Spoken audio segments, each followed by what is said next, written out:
Morning, guys. I'm going to show you some results of boiled linseed oil. Okay, so this one's in the shade and it's been rained on already, but it's the boiled linseed oil picked up at Home Depot. But you can I guess it's kind of hard to tell because there's no before and after. But I have used that on this hood here, just on the hood and on the cowl.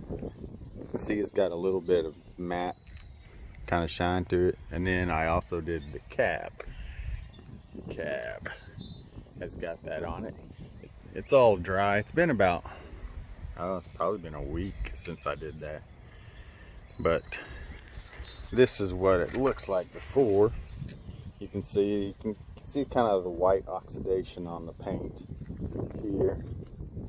And then there's white oxidation and kind of some browning of that clear coat, which the hood did have some of it up here on the front. You can kind of see it, but it darkened it up, got rid of the white oxidation, and kind of made the matte all uniform instead of it being kind of textured. You can see that it made it all matte. Right here is a good example. Anyhow, like I said, it's rained. There's a little bit of dust on there, but mainly today's video that I wanted to show was the results of Lefty over here.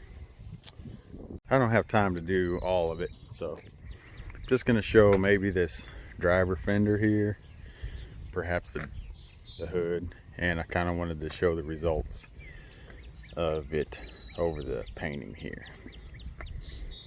So I'll get started on that. So start with the white cloth. Just pour a dab on here like that.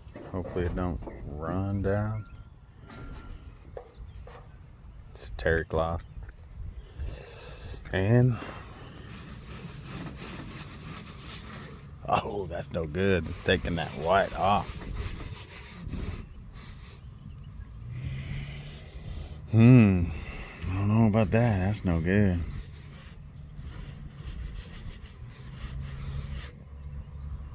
We're gonna have to go easy on that.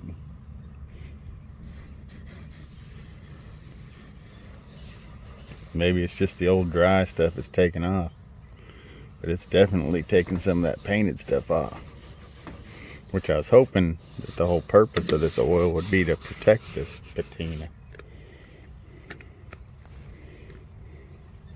Oops.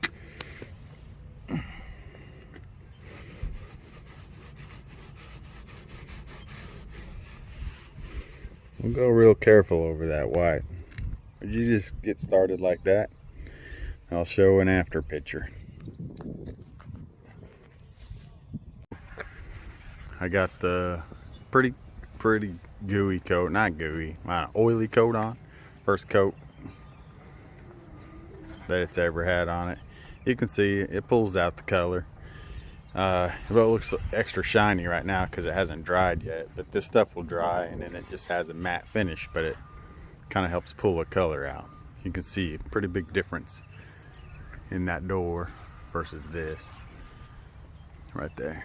So probably work on the fender, maybe the cowl, I don't know. But you can see it took off some of that white, but it still shows the brush strokes on there, which I think are kind of cool. And it soaked into some of the pitting, you know, where a guy's armrest is up here. It soaks into the metal, kind of protects it into the, like the rust pores that are there. Helps protect it until you, I guess, either paint it or wreck it. I don't know. So we're back, checking out the results. I just did the cab corner, the door, the fender, the hood, cowl, kind of around the front windshield.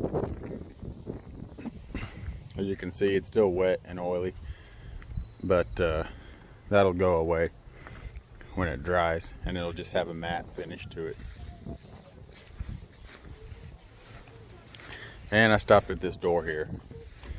Got some other stuff to take care of.